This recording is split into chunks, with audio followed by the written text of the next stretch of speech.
অহা 31 জানুৱাৰী আৰু 1, 2, 3, 4 ফেব্ৰুৱাৰীত আটাইকেইদিনতে উপস্থিত থাকিবলৈ আমি সাদৰ নিমন্ত্ৰণ জনাইছোঁ। আমাৰ সাহিত্য সভাৰ আগন্তুক দ্বিবাৰ্ষিক অধিৱেশনৰ যি প্ৰস্তুতি, এই প্ৰস্তুতি সম্পূৰ্ণৰূপে তুংগত উঠিছে। আমি দিনে নিশাই কাম কৰি সাহিত্য সভাখন কিদৰে আমি এই অধিৱেশনখন সফল কৰিব পাৰোঁ তাৰ প্ৰচেষ্টা আমি কৰি আছোঁ আৰু আপোনালোকৰ আশীৰ্বাদত নিশ্চয় আমি এই অধিৱেশনখনি এখন সৰ্বাংগ সুন্দৰ অধিৱেশনত পৰিণত কৰিব পাৰিম বুলি আমাৰ বিশ্বাস আছে। গতিকে আমি আপোনালোকৰ পৰা সকলো ধৰণৰ সহায় সহযোগিতা কামনা কৰিছোঁ। আমাৰ যি কাৰ্যসূচী, যদিও এইখন মানে কাক ক'ত কেনেকুৱা ধৰণে আমি নিয়োগ কৰিম বিভিন্ন স্থানত, সেইবিলাক আমি যদিও ইয়াত সন্নিৱিষ্ট কৰা নাই। অহাকালিৰ ভিতৰত আমাৰ সেই প্ৰগ্ৰেমখন ওলাব আৰু আপোনালোকক আমি নিশ্চিতভাৱে দিয়াৰ ব্যৱস্থা কৰিম।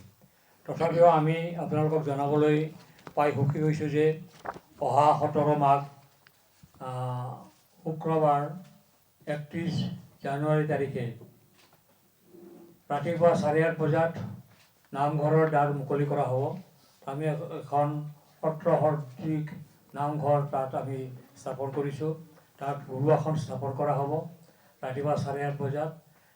ৰাতিপুৱা 9 বজাত ভট্টদেৱ ক্ষেত্ৰ আৰু মূল তোৰণ উদ্ঘাটন কৰা হ'ব। আমাৰ অধিৱেশনথলীৰ নাম আমি নামকৰণ কৰিছোঁ ভট্টদেৱ ক্ষেত্ৰ হিচাপে।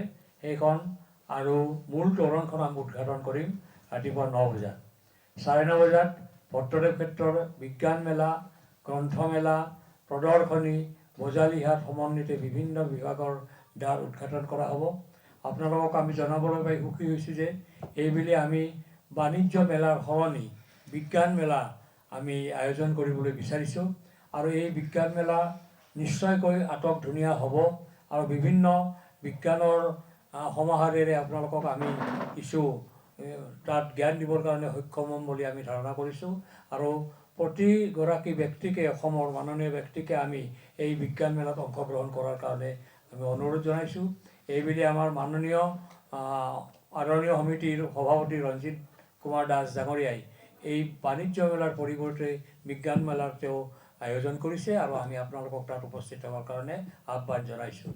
তাৰোপৰি আমি বজালিহাট অৰ্থাৎ বজালি অঞ্চলত উৎপাদিত বিভিন্ন সামগ্ৰী আৰু বৈশিষ্ট্যমূলক বস্তু প্ৰদৰ্শনেৰে আমি বজালিহাট নামৰ এটা নতুন বস্তু তাত সন্নিৱিষ্ট কৰিবলৈ বিচাৰিছোঁ। এইখনো নিশ্চয় আকৰ্ষণীয় হ'ব। বাকী গ্ৰন্থমেলা প্ৰদৰ্শনী আগত যেনেকৈ হয় ঠিক সেইদৰে আমি তাত আমি স্থাপন কৰিম। ঠিক সেইদৰে সিদিনাখনেই ৰাতিপুৱা 11 বজাত সাহিত্য আলোচনা বিষয় হ'ব ভট্টদেৱৰ কথা সাহিত্য। 11:30 বজাত মেডাম মেহফিল। 4 বজাত আবেলি প্ৰতিনিধি শিবিৰ মুকলি। 4:30 বজাত অসম সাহিত্য সভাৰ কাৰ্যনিৰ্বাহক সভা বজালিৰ এখন বিশেষ বিদ্যালয় শিক্ষাপীঠ আদৰ্শ বুনিয়াদী আৰু উচ্চতৰ মাধ্যমিক বিদ্যালয়ৰ সেউজনগৰত অনুষ্ঠিত হ'ব। ঠিক সেইদৰে সন্ধিয়া 5:30 বজাত সাংস্কৃতিক সন্মিলন হ'ব আৰু 7 বজাত স্থানীয় শিল্পীৰ দ্বাৰা সাংস্কৃতিক অনুষ্ঠান প্ৰদৰ্শন কৰা হ'ব। পিছদিনাখন অৰ্থাৎ 18 মাঘ শনিবাৰ 1 ফেব্ৰুৱাৰী ৰাতিপুৱা 8:45 অসম সাহিত্য সভাৰ মূল পতাকা উত্তোলন কৰা হ'ব। তাত দুটা ভাগত আমি পতাকা উত্তোলন কৰিম। পতাকা বেদীৰ প্ৰথম চক্ৰত থাকিব 77খন পতাকা উত্তোলন কৰা হ'ব আৰু দ্বিতীয়টোত থাকিব পতাকা বেদীৰ তৃতীয় চক্ৰত 108খন পতাকা উত্তোলন কৰা হ'ব। 9:15 স্মৃতি তৰ্পণ, 9:30 শ্বহীদ তৰ্পণ, 10:30 স্মৃতি গ্ৰন্থ অন্য গ্ৰন্থ উন্মোচনী সভা, জনগোষ্ঠীয় সাহিত্য সন্মিলন। ঠিক সেইদৰে আবেলি 3 বজাত জাতীয় বৌদ্ধিক সন্মিলন আৰু সম্বৰ্ধনা প্ৰদান অনুষ্ঠান। সন্ধিয়া 5 বজাত কবি সন্মিলন। সন্ধিয়া 5:30 বজাত প্ৰতিনিধি সভা স্থান শিক্ষাপীঠ আদৰ্শ বুনিয়াদী আৰু উচ্চ মাধ্যমিক বিদ্যালয় সেউজনগৰ। 6:30 বজাত সাংস্কৃতিক সন্মিলন। 7:30 বজাত বাৰে বৰণীয়া সাংস্কৃতিক অনুষ্ঠান।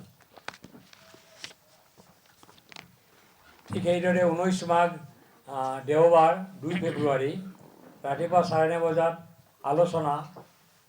আলোচনা চক্ৰ বিষয় ধ্ৰুপদী অসমীয়া ভাষা। 11:30 বজাত অসম সাহিত্য সভাৰ সন্মানীয় নৱনিৰ্বাচিত সভাপতিক লৈ শোভাযাত্ৰা। 1:30 বজাত প্ৰথম মুকলি সভা। আবেলি 4 বজাত ৰামধেনু নৱপ্ৰজন্মৰ প্ৰতিভা বিকাশৰ অনুষ্ঠান। সন্ধিয়া 6:30 বজাত সাংস্কৃতিক সন্মিলন। 7:30 বজাত সাংস্কৃতিক অনুষ্ঠান। 20 মাঘ সোমবাৰ 3 ফেব্ৰুৱাৰী ৰাতিপুৱা 9:30 বজাত বুৰঞ্জী সন্মিলন। ৰাতিপুৱা 11:30 বজাত লোক সাংস্কৃতিক সমাৰোহ বজালি। আবেলি 2 বজাত মুকলি সভা। আবেলি 4 বজাত যুৱ সংসদ। আবেলি 6:30 বজাত সাংস্কৃতিক সন্মিলন। 7:30 বজাত সাংস্কৃতিক অনুষ্ঠান। 21 মাঘ মঙলবাৰ 4 ফেব্ৰুৱাৰী ৰাতিপুৱা 9:30 বজাত অসমৰ জনগোষ্ঠীয় ছাত্ৰ যুৱ সন্মিলন। 12:30 বজাত আকাশ মহিলাৰ প্ৰতিভা বিকাশৰ এক বিশেষ অনুষ্ঠান। আবেলি 3 বজাত নাট্য সন্মিলন। আবেলি 4:30 বজাত অসম সাহিত্য সভাৰ বিভিন্ন বঁটা প্ৰদান অনুষ্ঠান। সন্ধিয়া 6:30 বজাত সাংস্কৃতিক সন্মিলন। সন্ধিয়া 7:30 বজাত সাংস্কৃতিক অনুষ্ঠান। ইয়াৰ লগে লগে গ্ৰন্থমেলাৰ চোতালত আৰু সত্ৰৰ চোতালত বিভিন্ন ধৰণৰ অনুষ্ঠান সময়ে সময়ে প্ৰদৰ্শন কৰাৰ ব্যৱস্থা থাকিব। আৰু আমি আটাইখিনি কাৰ্যসূচী যাতে আমি সুন্দৰভাৱে আমি প্ৰদৰ্শন কৰাব পাৰোঁ নাইবা অনুষ্ঠিত কৰিব পাৰোঁ, তাৰ কাৰণে আমি আপ্ৰাণ চেষ্টা চলাই আহিছোঁ। আৰু আমি বিশ্বাসী আমাৰ অধিৱেশন নিশ্চিতভাৱে সফল হ'ব। আপোনালোকে তাত অংশগ্ৰহণ কৰি পেলাই অধিৱেশনখনি যাতে আৰু সাফল্যমণ্ডিত কৰিব পাৰে, তাৰ কাৰণে আমি আপোনালোকক সাদৰ নিমন্ত্ৰণ পুনৰবাৰ জনাইছোঁ। ইতিমধ্যে আপোনালোকে জ্ঞাত যে অসমৰ বিভিন্ন স্থানত আমি বেনাৰ পোষ্টাৰ ইত্যাদিৰ আমি ব্যৱস্থা কৰিছোঁ, ৰাইজক আমি আমন্ত্ৰণ জনাইছোঁ। আৰু সুবৃহৎ এখন অধিৱেশন থলী আমি প্ৰস্তুত কৰিছোঁ, য'ত সুন্দৰভাৱে তাত বিভিন্ন ধৰণৰ যিবিলাক আমাৰ কাৰ্যসূচী সেই কাৰ্যসূচীবিলাক সম্পাদিত হ'ব। আৰু বিভিন্ন ধৰণে আমি এই অধিৱেশন কৰি যাতে পুনৰ আমি সুন্দৰভাৱে কৰিব পাৰোঁ তাৰ ব্যৱস্থা নিশ্চিতভাৱে আমি কৰিম। আৰু আপোনালোকৰ থকা মেলাৰ ব্যৱস্থা সাংবাদিকসকলৰ দুটা মাধ্যমৰে আমি থকা মেলাৰ ব্যৱস্থা আমি নিশ্চিতভাৱে আমি কৰিছোঁ বা কৰা হ'ব। আপোনালোকক আমি সুন্দৰভাৱে আপ্যায়ন কৰাৰো নিশ্চিতভাৱে ব্যৱস্থা কৰিম। আপোনালোকৰ মাত্ৰ উপস্থিতিয়ে আমাক যাতে সৌভাগ্যৱান কৰি তোলে তাৰ কাৰণে আপোনালোকৰ ওচৰত আমি প্ৰাৰ্থনা জনাইছোঁ। যিকোনো খবৰৰ বাবে যোগাযোগ কৰক 7099017330 লগতে 7099017110 নম্বৰত।